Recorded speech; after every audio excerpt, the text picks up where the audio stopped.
우리가 살아가는 동안 문제와 고통을 피할 길이 없습니다.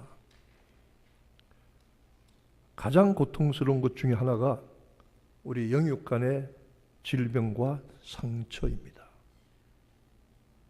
그렇게 살아갑니다.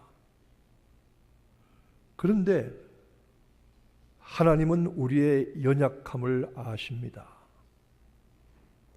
여러분, 하나님이 아신다고 하는 말을 소홀하게 생각하지 마세요. 정말 하나님이 아시는 거예요. 그리고 알아주시는 거예요.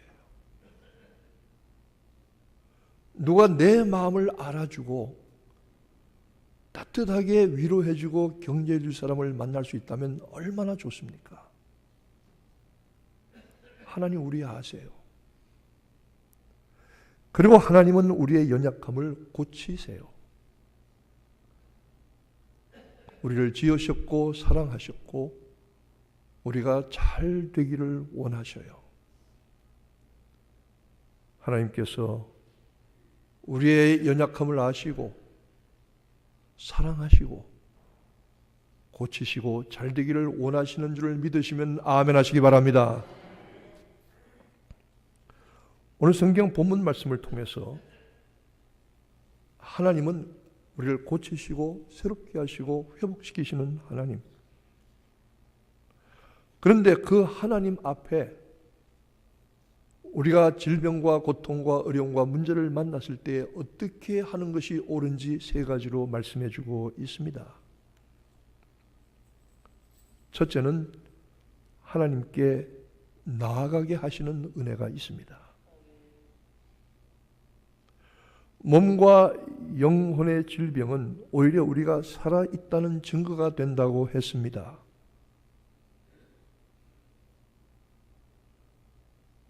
우리가 오늘 이 시대가 얼마나 건강이라고 하는 문제에 대해서 관심과 그리고 여러 가지 수고와 투자를 많이 하는지 모릅니다. 건강. 최고의 가치입니다.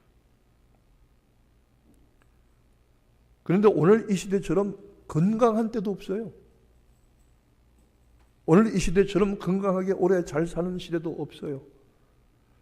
여러분, 한 세대 전만 해도 제 나이 60이면 완전 노인입니다. 그런데 지금은 70도 노인이라고 못 그래요. 한국에 갔더니 노인정 시설이 기가 막히게 잘 돼 있어요. 동네마다. 아주 에어컨 빵빵, 히팅 빵빵하게 해주고 동네 노인들이 모이면은 거의 삼시세끼를 가능하면 그냥 무료로 다 주고 그래요. 냉장고를 열으니까 안에 먹을 것, 과일, 음료수들이 가득가득해요. 그리고 거기다가 당구대 갖다 놓고 마음대로 치게 하고요. 그리고 노인들에게 유익한 프로그램, 즐거운 프로그램을 얼마나 많이 운영하는지 몰라요. 그리고 지역사회에서 와서 기부하는 것도 엄청 많아요. 야, 나도 빨리 리타이어해서 이 노인정을 가야 되겠구나. 그랬더니 말립니다. 왜? 70대 노인들은 노인정 가지 말랍니다. 왜냐하면 애들이 왔다고 담배 심부름을 시킨답니다. 요즘 그런 세상입니다. 그 다음에 환갑잔치를 다시 시작한답니다. 그 전에 환갑잔치 하면 욕먹었어요.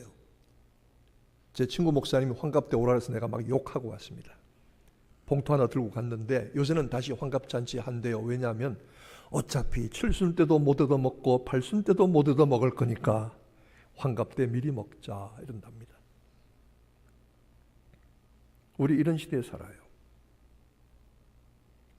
그럼에도 불구하고 건강은 우리의 최대의 관심사 중에 하나입니다. 그러나 가끔 이 건강에 적신호가 오고 상처와 고통과 질병을 가지게 되었을 때에 이것은 어떻게 보면은 문제를 찾아 해결하라고 하는 신호가 되는 것입니다. 그냥 그대로 가게 되면, 멈추지 않고 계속해서 가게 되면 부서질 수도 있다는 겁니다. 완전히 망가질 수도 있다는 거지요. 그래서 가끔은 몸이 아프거나 영역간에 문제가 생기거나 질병과 고통이 있을 때에 멈춰서라고 하는 적신호가, 붉은 신호가 들어온다는 것이죠. 그리고 그때에 오히려 지금까지 내가 살아온 삶의 과정과 삶의 의미와 방향을 다시 한번 확인하고 다시 한번 생각할 수 있는 기회가 된다는 것입니다. 그리고 더 건강하고 복되고 새로운 길로 갈 수 있는 기회가 된다는 것이죠. 무엇보다도 하나님과 나와의 관계를 새롭게 할 수 있는 복된 기회가 될 수 있다는 것입니다. 그러면 같은 질병과 고통과 상처와 문제라고 할지라도 어떤 관점으로 이 문제를 바라보고 어떻게 받아들이냐에 따라서 그 인생이 전혀 달라질 수가 있다는 겁니다. 신자는 우리 주변에 주어지는 모든 일들을 신앙적인 관점에서 이해하고 바라보는 사람들입니다. 여러분, 이 말이 그냥 당연하게 들립니까? 하도 이런 얘기 많이 들려서 들립니까? 그냥 그렇고 그런 얘기입니까? 아닙니다. 세상 사람들은 자신에게 주어지는 문제와 어려움을 신앙적인 관점에서 전혀 보지 못합니다. 해결할 길이 없습니다. 마음을 의지할 곳이 없습니다. 찾아갈 데가 없습니다. 구할 방법이 없습니다. 그러나 우리는 이 모든 일들을 믿음의 관점에서 믿음의 눈으로 보기 때문에 이 일을 통해서 하나님을 다시 발견하게 됩니다. 큰 은혜인 줄로 믿으시기를 바랍니다.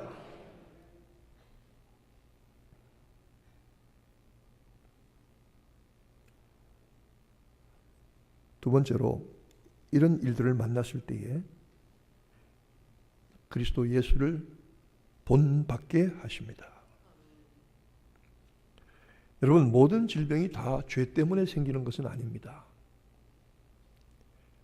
잘못되고 방탕한 생활 습관 때문에 질병이 생기는 경우가 너무너무 많습니다. 그러나 다 그런 것은 아닐 수도 있습니다. 욥처럼 하나님이 허락하셔서 사탄이 직접적으로 욥을 공격하는 사탄이 질병과 문제의 원인이 되기도 하지만 다 그런 것은 아닐 수도 있습니다. 우리의 영역 간의 모든 문제는 그 문제에 여러 가지 이유가 있기는 하지만, 그러나 그 모든 문제 해결은 예수 그리스도를 본받는 것이고, 질병이나 문제 자체의 해결보다는 먼저 하나님과 바른 관계를 가지게 되는 것입니다.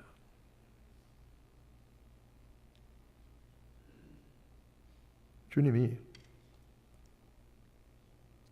십자가의 마지막에 겟세마네에서 기도하실 때에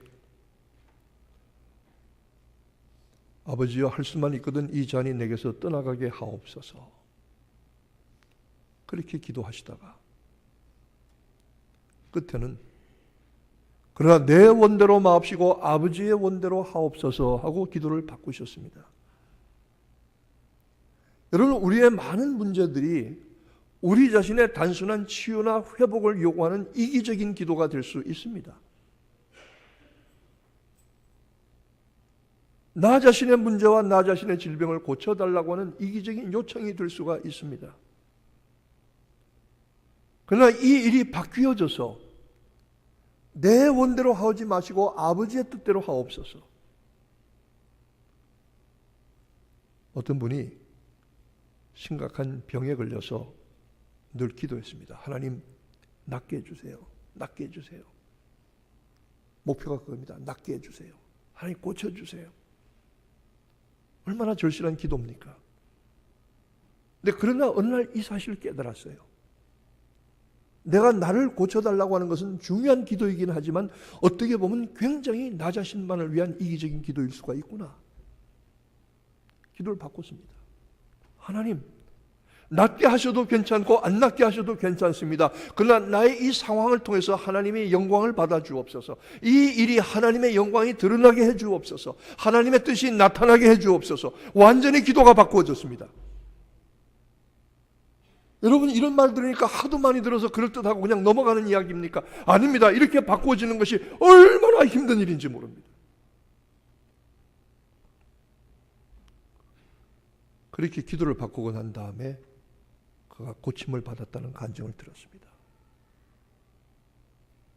우리의 모든 삶의 문제와 어려움은 단순히 그 문제와 삶의 어려움을 호소하고 요청하고 도움을 구하는 것 이상으로 그래서 예수께서 하셨던 것처럼 나를 통해서 하나님의 일이 하나님의 뜻이 드러나게 하옵소서. 나는 다만 그 일의 도구가 되게 하옵소서 하고 겸손히 기도했더니 하나님이 오히려 회복시켜 주셨다는 것입니다.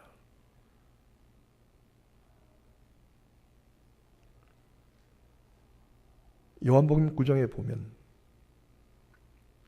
날 때부터 장님된 사람의 이야기가 나옵니다. 무슨 눈동자가 있는데 시신경이 장애가 있다든지 각막에 문제가 있다든지 이런 것이 아니고 이 사람은 성경학자들의 말에 의하면 눈에 아예 눈동자가 없이 살덩어리라는 거예요. 살덩어리. 살덩어리가 여기 들어있다는 거예요. 주님이 나중에 그를 고쳐주셨습니다. 그러나 제자들이 묻습니다. 주님, 이 사람이 이렇게 된 것이 누구의 죄 때문입니까? 자기의 죄 때문입니까? 자기의 부모의 죄 까닭입니까? 물었습니다. 주님 대답하십니다. 이것은 누구의 죄 때문이 아니라 하나님의 영광을 나타내게 하려 함이라. 내 문제가, 내 삶의 고통이, 내 상처가, 내 질병이 고침받는 것도 중요하지만 나의 삶이 하나님의 뜻을 드러나는 기회가 되게 하시고 도구가 되게 하여 주옵소서. 하나님 원하시는 일입니다. 그리함으로 하나님을 드러내게 하시는 것입니다. 시편은 하나님을 송축하라고 권고하고 있습니다.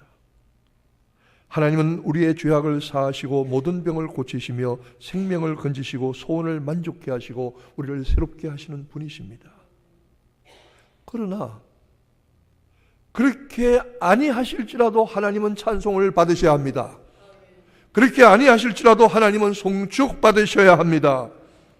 우리의 삶의 문제와 질병과 고통을 통해서 하나님은 오히려 영광이 나타나셔야 하는 것입니다.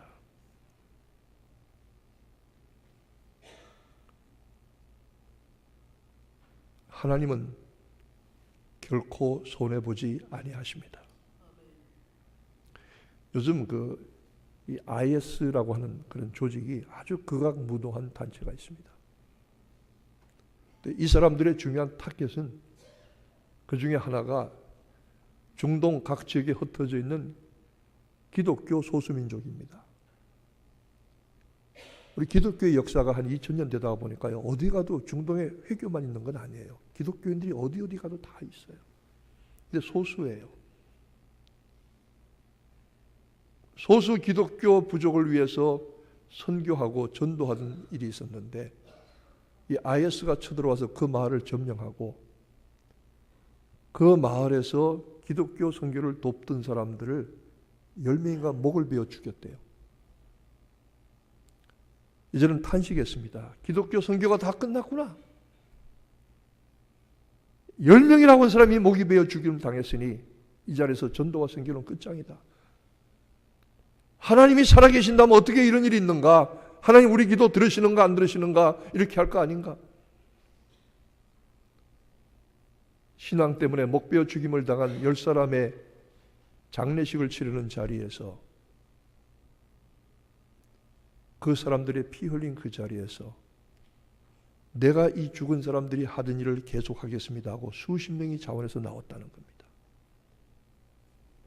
하나님은 손해보지 아니하십니다. 손해보게 하지 아니하십니다. 하나님은 우리를 사랑하셔서 고쳐주시고 구속하시고 소원을 이루어주시고 새롭게 하시지만 그러나 먼저 우리 자신의 영육간의 상태를 깨닫고 하나님께 나오게 하시고 그리스도의 모본을 받게 하시고 하나님의 영광을 나타내게 하십니다. 어떻게 하든 하나님이 드러나게 하십니다. 하나님의 이름과 은혜와 영광이 나타나게 하십니다. 이것이 하나님의 목적입니다. 우리의 삶에서 주어진 하나님의 목적을 깨닫게 되시기를 축원합니다.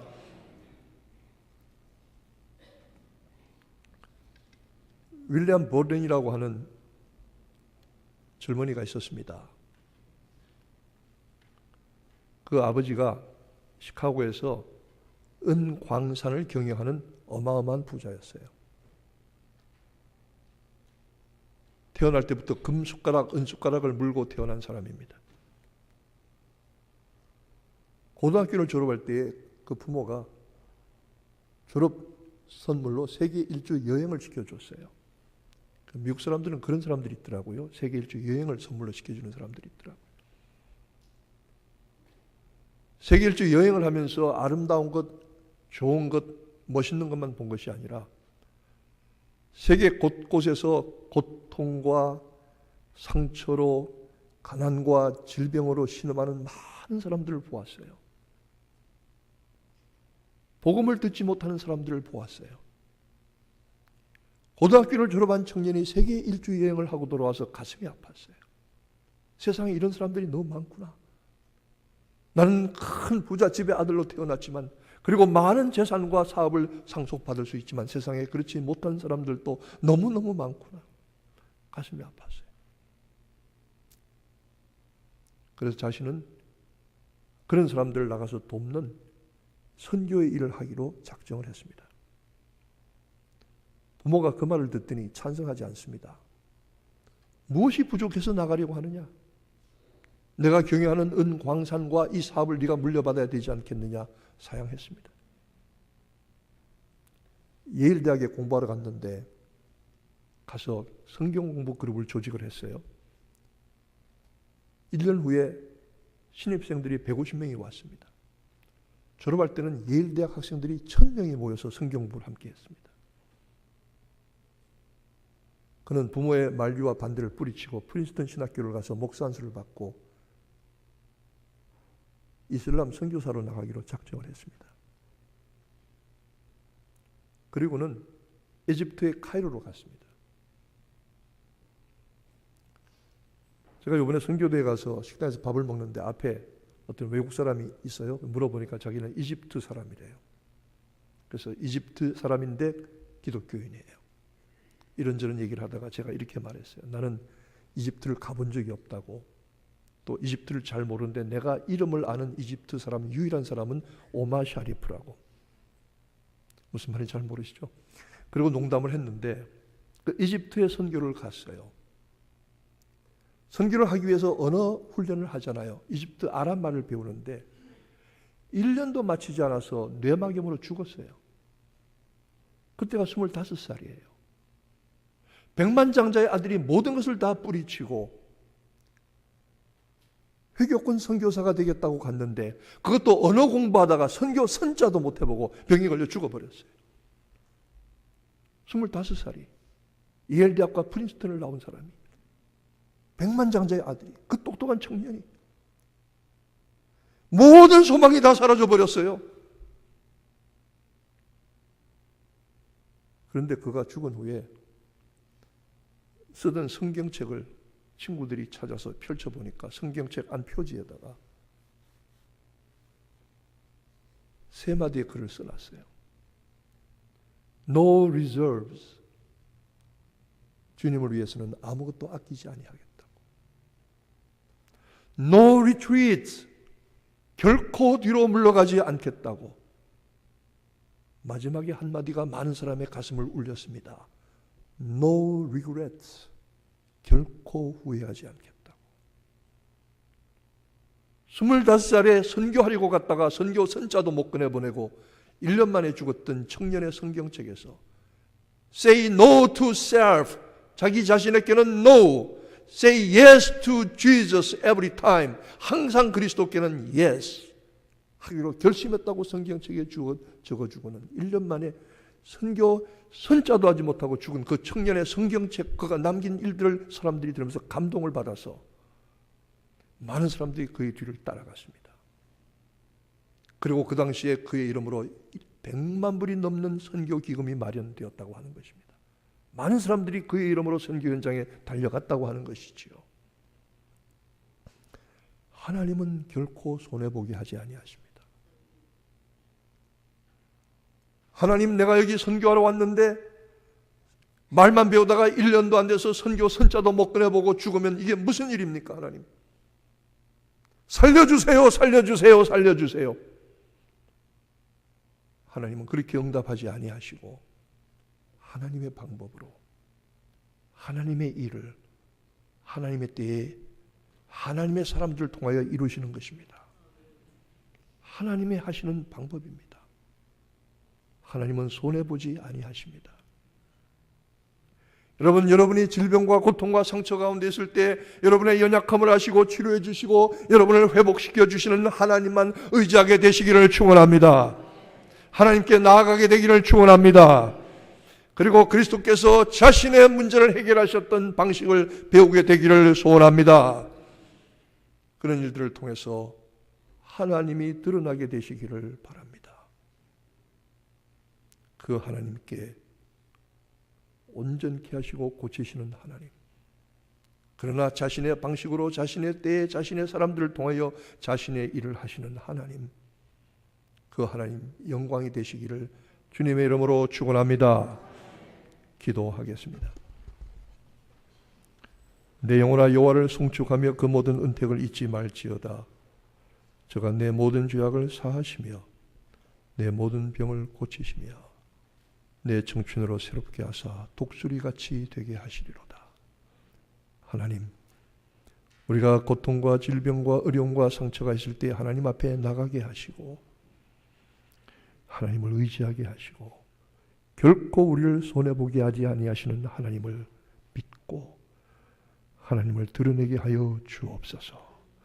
예수 그리스도의 이름으로 기도하옵나이다. 아멘.